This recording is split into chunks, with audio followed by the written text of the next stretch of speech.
This is TWiT. I want to talk about something more cheerful. The price of memory these days.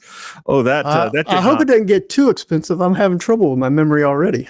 Well, that too. But I'm talking about in computers. So we're going to return to this thing, the laptop, the Raspberry Pi laptop, which I've done some further testing with it, by the way. And let's see if we get another screenshot for the show notes. Anyway, I've got an actual 40-pin hat hanging off the side of it, and that does work as expected, by the way. Jeff Geerling did a review on this, and he had basically the same thoughts that I did.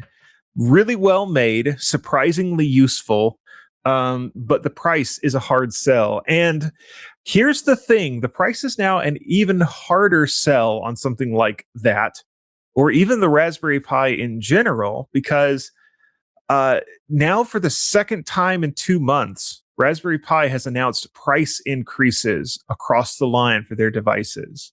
And it's really pretty steep.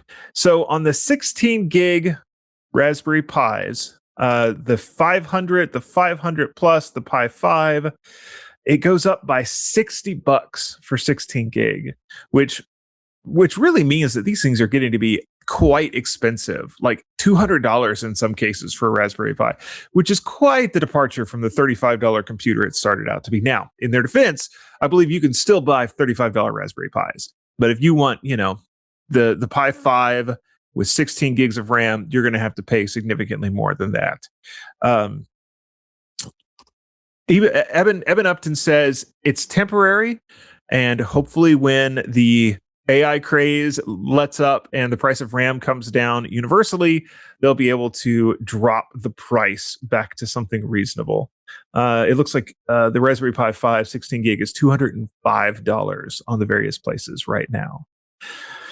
Goodness, that's expensive. So you think $205 for the Pi, the CM5, the compute module, is going to be somewhere in that same ballpark if you want 16 gigs. And then the one up itself is for just the core. Let's see, just the core system is surely not $550. Let's see. I must be looking at the wrong one. There's no way that just the core without the Pi in there is $550. All products one.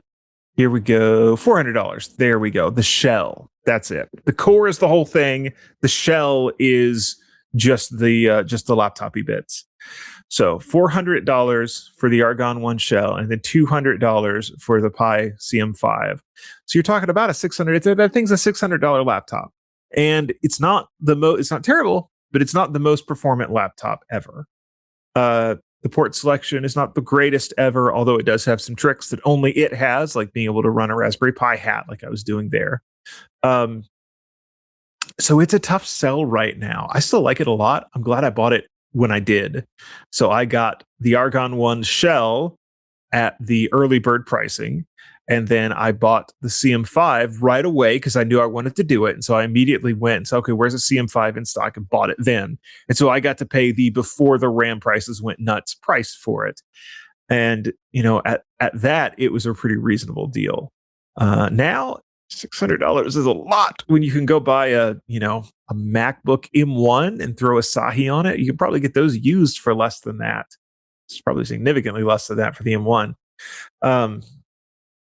Raspberry Pi does have yet another trick up their sleeves. You may have seen, I had not seen this until today. There's a new model of the Raspberry Pi 4. I don't think they're calling it, it doesn't have a different SKU from what I understand, but it's a dual RAM module. And so traditionally on the Pis, you've had the CPU, and then there's like a RAM wafer stacked underneath it, and all of that gets soldered onto the board.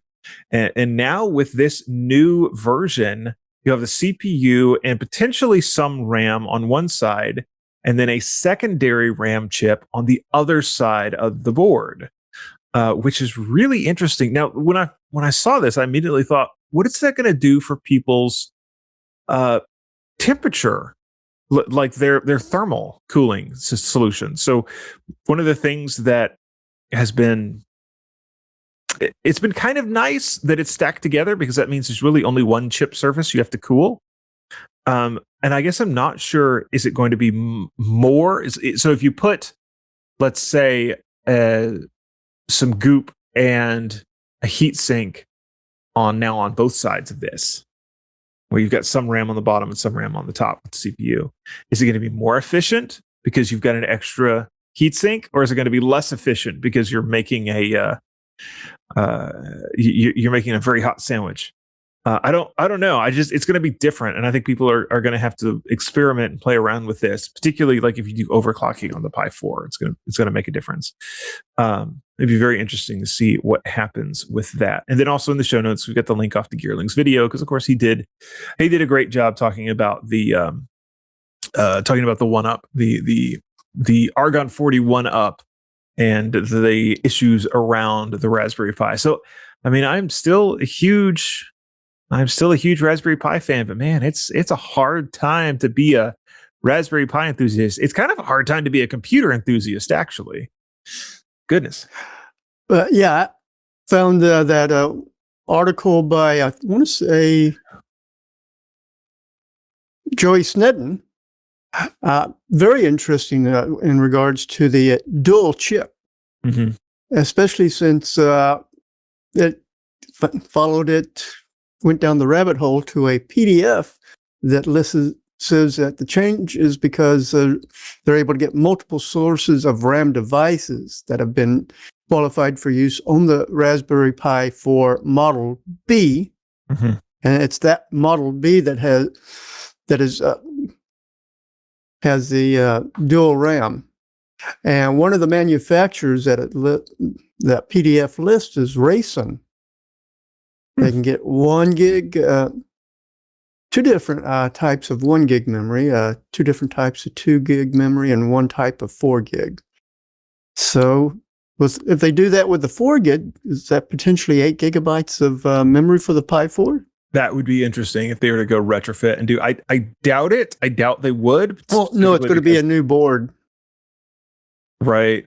I guess you could see, now that they've experimented with it, you could see potentially in the future with something like the 6 series of Raspberry Pi.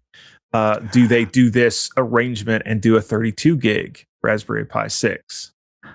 I don't know. It'd be interesting to think about.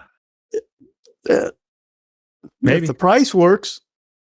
The cost of RAM would have to come way down for that price to work, I think. That would be an expensive board now. I'm saying that they'll probably do this with the Pi 4 to get that price back down lower than it went up. Right. Yeah, but I'm thinking, like, once your engineers have the experience of doing a design and then also like the manufacturing steps, because that's a huge deal on these sorts of things too. And like they've gone through all the trouble of making sure this works, of doing the design. It's now going to be an idea that's in their back pocket. Like, we've done split RAM designs, and so when they go to work on this Pi 6 or whatever comes next, there's this thought of, we've done split RAM designs. Could we do something interesting with this board? Yep. For those that are interested in it, you're going to have to, if you're wanting to get the dual RAM version, you're going to have to actually check to make sure that's what you're getting. And when you do get it, you're probably going to need to flash it with the latest Raspberry Pi OS, so you can update to the Pi EEPROM 2026-01-09 bin, or later, because they're probably going to come out with something here soon. Hopefully, they'll be able to come up with a way to have it on the system already as they come out with the new releases of it. Yeah, well, I mean, you figure that they're making these new boards. They're going to flash whatever's newest on it. I imagine that if you get one of these boards that are split RAM, it's going to have the update on it already. But I guess I don't know that for sure. Anyway, but you don't. I definitely want to do that before you try installing any of the pre-existing images out there, like Ubuntu's. Are they going to break? Well, they'll have the older firmware on them by default. Yeah. So you're not going to see all the RAM. Oh, does it need the firmware update to see all the RAM? Yeah. I think probably the way that's going to work then is you're going to have to install the old version and then do the update. You got kind of a chicken and egg problem there. I see what you mean now. Just have a SD card, flash the latest Raspberry Pi OS onto it, and then after you've got it up on that, run through the standard RPI EEPROM update. You're still going to run if your board ships with the old firmware, because I think the firmware is installed on the board itself. All of that stuff. Initially. Yeah. That's why you'll need to update. If you enjoyed this clip, be sure to check out the Untitled Linux Show. You can find us in your favorite podcasting app or subscribe to our YouTube channel down in the links below. See you there.